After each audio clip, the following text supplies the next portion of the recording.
नमस्कार दोस्तों, मैं संजय कुमार आज आपके सामने एक बार फिर नए टॉपिक के साथ हूँ।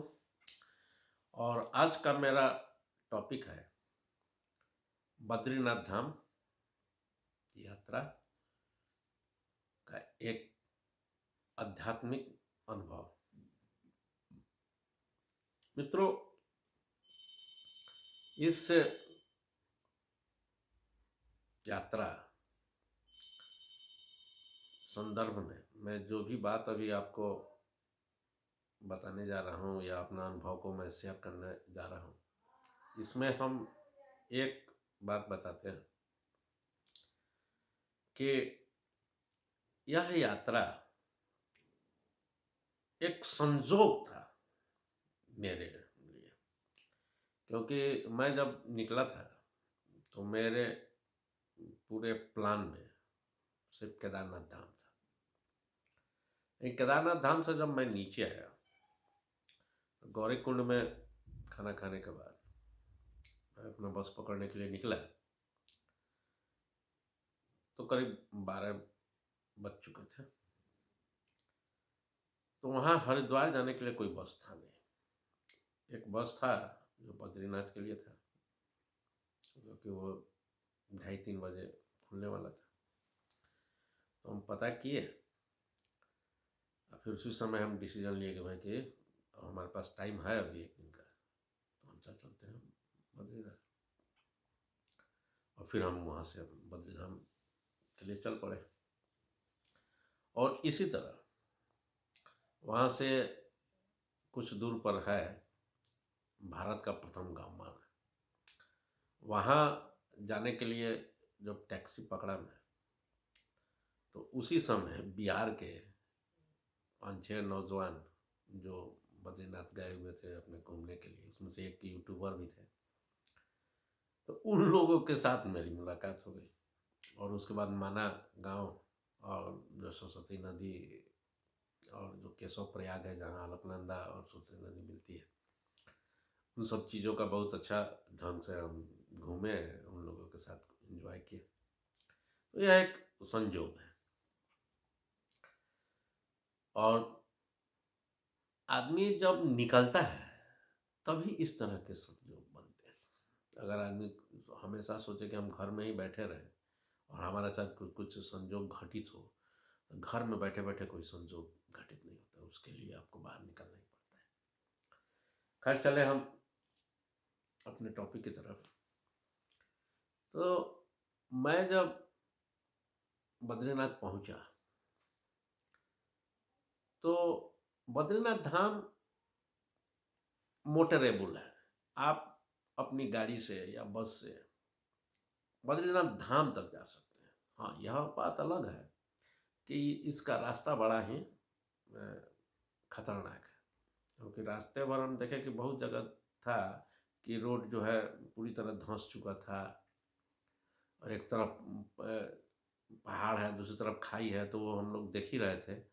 और यहाँ पर हम लोग आपको बता रहे हैं कि करीब करीब जोशी मठ तक हरा भरा ही पेड़ पौधा था। बद्रीनाथ धाम पहुंचने पर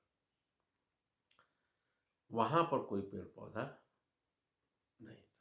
पहाड़ पर वहां पर भी मतलब आपका एकदम बैरन माने बंजर पहाड़ है। और हाँ, जिस तरह से केदारनाथ धाम पर केदारनाथ धाम की जो घाटी है वो 3 पहाड़ों से घिरी हुई है, उसी तरह यहाँ पर भी 3 पहाड़ है। लेकिन यहाँ पर एक पहाड़ नर है, एक नारायण। और नर नर नारायण, तो नर नारायण जो पहाड़ है और उन दोनों के बीच में नीलकंठ पर्वत है। और इनकी चोटियां सालों भर बर्फ से ढकी रहती है। और इनकी ऊंचाई करीब करीब आप समझिए कि 19,000 नर नारायण पर्वत जो है, नर पर्वत की ऊंचाई 19,200 के करीब में है और 19,650 के करीब में नारायण पर्वत की। और 21,300 फीट की ऊंचाई वो नीलकंठ पर्वत की। और इन पहाड़ों की ही घाटी में यह बद्रीनाथ धाम बसा हुआ है। तो दृश्य बड़ा ही मनोरम था वहाँ का।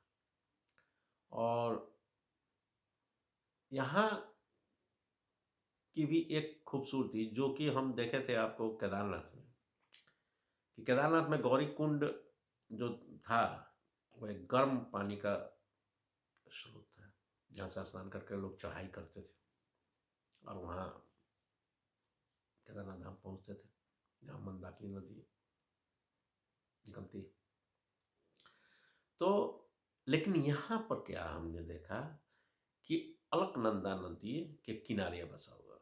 अलकनंदा नदी ठीक वहाँ से निकलती नहीं है, वहाँ से आगे है, लेकिन एकदम उनके किनारे ही है। और वहाँ पर क्या है कि एकदम अलकनंदा नदी के जस्ट बगल में जहाँ मंदिर है, मंदिर के ही पास में, वहाँ पर भी गर्म कुंड का स्रोत है और वहाँ के भी पानी उसी तरह से गौरी कुंड की तरह एकदम गर्म। तो यह एक प्रकार का जो अद्भुत संयोग है कि जहाँ-जहाँ में हमारे धाम हैं हिमालय पर, वहाँ नदियों का एक स्रोत है और वहाँ गर्म कुंड का भी स्रोत है। तो यह एक अद्भुत संयोग है। आखिर इसके पीछे कारण क्या है? इस पर हम बहुत खोजे गूगल पर या यूट्यूब पर, अभी तक हमको मिला नहीं कि आखिर इसका क्या रहस्य है। और मैं आप लोगों से ये वादा करता हूँ कि मैं इस पर अनुसंधान करूँगा और इसका पता करूँगा कि आखिर इसके पीछे क्या कारण है, क्यों इस तरह के संयोग हमारे तीर्थों पर मिलते हैं, इसके पीछे का कारण क्या है। और यहाँ जो बद्रीनाथ धाम है, यहाँ पहुँचते हैं हम लोग तो अलकनंदा नदी के ऊपर एक छोटी सी पुल बनी हुई है जिसमें कि सिर्फ व्यक्ति ही जा सकते हैं और वो अपना पार करके जैसे ही पुल पार करेंगे मंदिर का ही सीढ़ी है और उसी के नीचे जो है गर्म कुंड का ये है स्रोत है, जहाँ पर लोग स्नान करते हैं उसके बाद दर्शन करते हैं। तो ये इलाका बद्री धाम का जो इलाका है यह पूरी तरह से डेवलप्ड है। यहाँ पर मार्केट है, बाजार है, खाने पीने के बढ़िया से होटल सब हैं बहुत सारे। तो और सामान वामान खरीदने के लिए भी बहुत सारे एस्टेब्लिश्ड दुकान है, मार्केट ही है, समझिए कि पूरा मार्केट है बसा हुआ और अभी और भी डेवलप हो रहा है। वहाँ पर आपका रिलायंस वालों का भी अपना एक रिट्रीट सेंटर करके है, बहुत सारे आश्रम हैं और उनका ठहरने का धर्मशाला वगैरह ये सब चीज़ बना हुआ है। तो बद्रीधाम धाम में आपको ठहरने के लिए या वहाँ रुकने के लिए कोई दिक्कत वगैरह नहीं है यहाँ पर।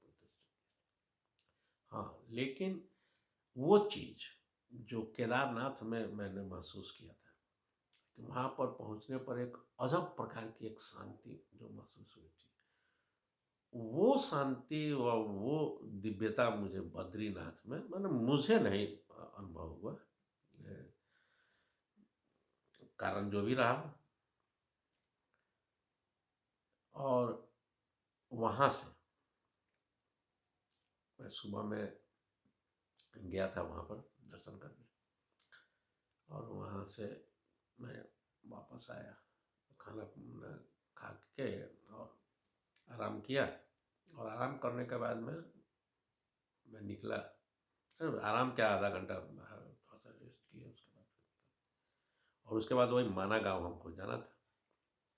तो माना गाँव जाने के लिए टैक्सी पर पहुँचे स्टैंड पर, तो वहीं पर मुलाकात यंग जो समझिए कि 25 से 30 साल के बीच के लड़के थे और सभी नौकरी ही करते थे। मैं बैंकिंग सेक्टर में थे, आईटी से रिलेटेड काम करते थे, जॉब करते थे ये लोग। उन्हीं से मुलाकात हुई। उसके बाद हम उन्हीं लोग के साथ पूरा माना गांव और वो पूरा इलाका जो है सरस्वती नदी का जो समतल में, तो उस जगह माना गांव के अंतिम में हम लोग जब पहुंचे तो वहीं पर आपका वो सरस्वती नदी और केशव प्रयाग है, जहाँ अलकनंदा नदी और उसका संगम होता है। और वो दृश्य हमको बड़ा माने अच्छा लगा। और वहाँ पर एक माने दिव्यता की अनुभूति हुई मुझे। और उसके पार वहीं पर एक भीम पुल है। और यह सब की मान्यता है कि महाभारत काल में जब पांडव लोग अपना शरीर छोड़ने के लिए हिमालय गए हुए थे और वहाँ से स्वर्ग की यात्रा पर जा रहे थे, तो उसी यात्रा के क्रम में ये रास्ते बने हुए हैं। और इसी से आगे बढ़ने पर और भी जगह है। वो इतनी ऊंचाई पर है कि मैं नहीं जा पाया वहाँ पर। वहाँ लोग बहुत कम ही लोग जाते हैं। लेकिन उस तरफ मैं गया था, उस तरफ मैंने भीम पुल पार करके और उस साइड में जब हम गए थे तो वहाँ पर एक ही दुकान था। मैंने समझिए कि भारत का प्रथम दुकान, इसके भारत का प्रथम गांव माना और भारत का प्रथम दुकान मान लीजिए कि वही था। और वहाँ पर चाय पानी का व्यवस्था है दुकान पर, कुर्सी टेबल लगा कर वहाँ बैठने उठने का जगह है। वहाँ बहुत अच्छा लगा मुझे, बहुत अच्छी एक शांति है। लग रहा था कि हाँ कि यहाँ पर कैंपिंग किया जाए और यहाँ पर रात वक्त में ठहरना चाहिए। पता किए हम तो वहाँ पर लोग बताया कि हाँ कि आप इस तरह का कार्य आप कर सकते हैं। तो उसके लिए एक नंबर था कि आप किस तरह का रात को कैंपिंग वगैरह कर सकते हैं। जैसे टेंट वेंट वगैरह मिल गया, रात में आप अपना रहें, खाने पीना चाहे जो भी अपना रात गुजारे अपना। तो उसका सौभाग्य मुझे नहीं मिला। वहाँ से मैं रिटर्न, तो ये वहाँ बद्रीनाथ धाम में पर्टिकुलर उस धाम में मुझे उस दिव्यता की अनुभूति नहीं हुई जो मुझे केदारनाथ धाम में हुई थी। दूसरी बात मैं देखा कि फिर शाम में जब मैं था ही वहीं पर था कि अब अगले दिन सुबह में निकलना था हरिद्वार के लिए। तो जब रात को हमको रुकना ही था तो फिर शाम में निकले थे कि चलते हैं आरती उरती देखने के लिए। तो वहाँ मैं गया आरती देखने के क्रम में, तो देखा कि इस्कॉन वाले जो लोग थे वो लोग पूरा अपना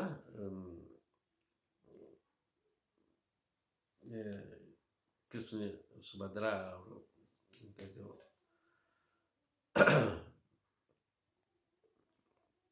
उनके साथ उन लोग का मूर्ति लेकर माथे पर एक आदमी रखे हुए थे और बाकी सभी लोग नाचते गाते हरे राम हरे कृष्ण कृष्ण कृष्ण हरे हरे, हरे राम राम राम राम हरे हरे। बस यही जो भजन है इसी को एकदम खूब तन्मयता के साथ एकदम गाते हुए। और एक छोटा सा बॉक्स था और माइक पर बोलते हुए और गाते हुए और ढोलक और मजीरा बजाते हुए वो लोग जा रहे थे वही बद्रीनाथ धाम। तो हम भी उन लोग के साथ हो लिया कि चलिए भाई। संजोग ऐसा था कि हम पहुँचे तब तक वो लोग आ रहे थे और वहाँ जाने के लिए जो रास्ता है नदी के किनारे और फिर पुल होकर जो पहुँचा जाता है उनके साथ हम हो लिए। अच्छा लग रहा था। वहाँ गया तो देखा मैंने कि वहाँ मंदिर के अंदर जाने के पहले एक बड़ा सा चबूतरा बना हुआ है। तो उस चबूतरे पर ही वो लोग पूरा मतलब कि 15-20 मिनट पूरा नाचे गाए। और वहाँ के जो लोग थे श्रद्धालु लोग थे उन लोगों को भी उस नृत्य में उन लोगों ने शामिल किया। अब भी थोड़ा देर उस पर सम्मिलित हुए, अच्छा लग रहा था। लेकिन एक चीज मैंने देखा वहां कि मंदिर के अंदर उन लोगों को उस मूर्ति के साथ प्रवेश नहीं दिया। वो लोग वहां पर अपना नाचे गाए और अपना फिर वहां से अपना चले गए। और वहाँ का फिर जो आरती प्रारंभ हुई तो वहाँ का जो आरती का जो व्यवस्था था, जो ये सनातन रूप से जो लोग अपने करते हैं किए। मैं भी वहाँ पर कुछ देर रुका, तब तक वो लोग भी जो हमारे बिहार के जो लड़के थे उन लोग से मुलाकात हो गई। उन लोगों के साथ कुछ फोटो वोटो खिंचवाए सब अपने। मैं भी चला आया तो फिर अपना खाना पीना खा के आराम किया। लेकिन एक चीज़ मुझे वहाँ पर एक बड़ी ही अजीब सी लगी कि इस्कॉन वाले को वहाँ पर तवज्जो नहीं दिया जाना है। यह मुझे खटका, क्योंकि मुझे जो लगता है कि पूरे विश्व में इस्कॉन वालों ने जितना सनातन का प्रचार किया है, उतना कोई ऑर्गेनाइजेशन, कोई ऐसी संस्था नहीं है जो कि सनातन का प्रचार किया हो पूरी दुनिया में। और अगर हम सनातन के मानने वाले हैं तो ये इसमें क्या भिन्नता है, क्यों मतभेद है? और अगर मतभेद है तो इसको सॉर्ट आउट करने के लिए कोई एक संस्था होनी चाहिए। हमारे यहाँ जब आपको शंकराचार्य जी, ये तो शैव मत के थे, शिव को मानने वाले, लेकिन इन्होंने जो चार धाम की स्थापना की, चार धाम की स्थापना की तो उसमें एक रामेश्वरम है, वही है आपका शिव का, और एक केदारनाथ मंदिर है। केदारनाथ भी बद्रीनाथ के साथ जुड़ा हुआ है। और मैंने ओरिजिनल धाम आपका बद्रीनाथ ही है जहाँ की उसको स्थापना की हुई शंकराचार्य जी। तो फिर जब शंकराचार्य शैव और वैष्णव मतों को एक करके और सनातन बना सकते हैं, तो फिर यहाँ पर कोई इस्कॉन को मानने वाला है, चाहे कोई आर्य समाजी है, कोई गायत्री परिवार का मानने वाला है, कोई किसी पंथ का मानने वाला है, तो इस सब में विभिन्नता क्या है? विभिन्नता के साथ सामंजस्य स्थापित होना चाहिए। क्योंकि हमारा जो सनातन धर्म है वो क्या है, उसमें किसी से परहेज है? तो फिर अपने ही एक पंथ से किस चीज का परहेज? अगर वो नाचते हैं गाते हैं तो नाचते गाते हुए वो भी पूजा कर रहे हैं तो क्या दिक्कत है? उनको भी समय मिलना चाहिए, वो भी अपना नाच रहे हैं गा रहे हैं अपना कुछ भी कर रहे हैं। तो कुछ लोग जो है, या जो भी ट्रस्ट है चाहे जिस तरह का भी है, तो कुछ लोग या ट्रस्ट उस पर अपना कब्जा बनाकर बैठा हुआ है कि जिसमें कोई दूसरा कोई नहीं जा सकते हैं, दूसरा कुछ उसमें उसके हिस्सा नहीं बन सकते हैं, जो पहले से चली आ रही है उसी पर चलता रहेगा। तो ऐसा कुछ थोड़ा ही होता है। हमेशा समय के अनुसार सब चीज़ में बदलाव होता है। आपका जो बद्रीनाथ धाम था, वो जो अभी वर्तमान स्थिति में है, उसके पहले वो दूसरे स्थिति में थी। फिर उसका शंकराचार्य के द्वारा उसका पुनर्निर्माण किया गया, और उसके बाद फिर वो अहिल्याबाई होलकर हैं, उनके द्वारा उसका निर्माण कराया गया। तो हमेशा होता रहता है ना परिवर्तन। तो फिर अभी के समय में अगर कोई परिवर्तन चाहिए होना चाहिए। तो सनातन को अगर हम बचाना चाहते हैं और उसको और मजबूत करना चाहते हैं, तो इन सब बातों से हमें ऊपर उठना पड़ेगा। और यह एक खुले दिमाग से एक संस्था होनी चाहिए जहाँ पर सनातन के विभिन्न पंथ हैं, उन सब का एक समावेश होना चाहिए। किसी से किसी प्रकार का कोई परहेज या इस तरह का बात नहीं होनी चाहिए। आप आपका व्यक्तिगत मत जो कुछ भी हो उसका आदर होना चाहिए, बात खत्म। आपका अनादर करके कोई दूसरा कोई नहीं आएगा, लेकिन आपके किसी भी सम्मान में, आदर में किसी प्रकार के बिना कोई कमी किए कोई दूसरा भी आपके साथ जुड़ना चाहता है, तो उसमें किसी प्रकार की आपत्ति नहीं होनी चाहिए, मेरा जहाँ तक ये है। तो मैं आपको यही कहना चाहूँगा कि बद्रीनाथ धाम में जो मेरा अपना अनुभव रहा, वो एक अच्छा अनुभव था, जो कि पूरा बद्रीनाथ धाम का जो पूर्ण पैकेज है, वो माना गाँव और जो एक क्या कहता है जो सरस्वती नदी का उद्गम स्थल है, तो वो सब चीज़ वहाँ गए बिना वो पूरा हो नहीं सकता है। तो पूरा पैकेज एक अच्छा है। और लेकिन यहाँ अगर हम जब भी जाते हैं तो हम यही महसूस किए कि वहाँ जाकर 2-3 दिन रहें, कैंपिंग करें, तब वहाँ के वातावरण को आत्मसात किया जा सकता है। एक दिन गए, एक दिन आ गए, तो उससे वहाँ पर वो आध्यात्मिक अनुभूति नहीं मिल सकती है जिस अनुभूति के लिए हम वहाँ जाते हैं। हाँ, वो उन लोग को मिलेगी कि जो दर्शन करने गए, पूजा करने गए, तो वो अपना दर्शन किए, पूजा किए, उनको वो मिल गई। लेकिन हमारे जैसे लोगों के लिए उन जगहों पर जब तक 2-3 दिन रहते नहीं, तब तक वो अनुभूति की प्राप्ति मेरे ख्याल से वो संभव नहीं है। तो मैं आप लोगों से यही निवेदन करूँगा कि आप भी एक बार निश्चित रूप से जाए, और मोटरेबल है तो आराम से जा सकते हैं, और वहाँ 1-2 दिन रुके, तब जाके उसकी पूरी अनुभूति आप कर पाएंगे। और मैं वहाँ के कुछ फ़ोटो मैं इस बार जो अपना वीडियो मैं बना रहा हूँ, तो इसमें कुछ एडिटिंग करने का कोशिश करूँगा अपनी बेटी के सहयोग से। अगर एडिटिंग हो पाया तो इसमें वहाँ के कुछ चित्र, फोटोग्राफ इसमें डालने का कोशिश मैं करूँगा।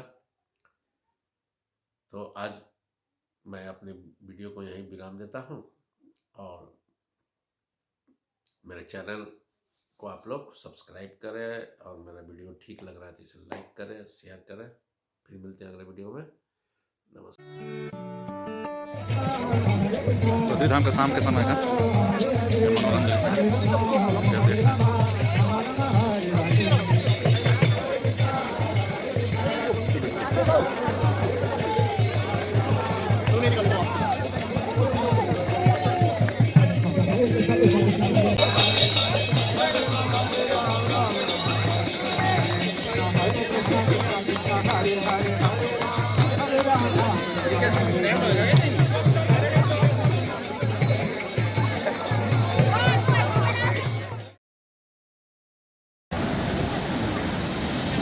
माना भारत का प्रथम गांव, यहीं से सरस्वती नदी निकलती है, जो जाके फिर भागीरथी मंदिर में नदी में जाके मिलती है। और यहाँ पर मंदिर बना हुआ है सरस्वती जी का। ये देखिए कितना विकराल रूप है, इसी पहाड़ से निकले। गजब।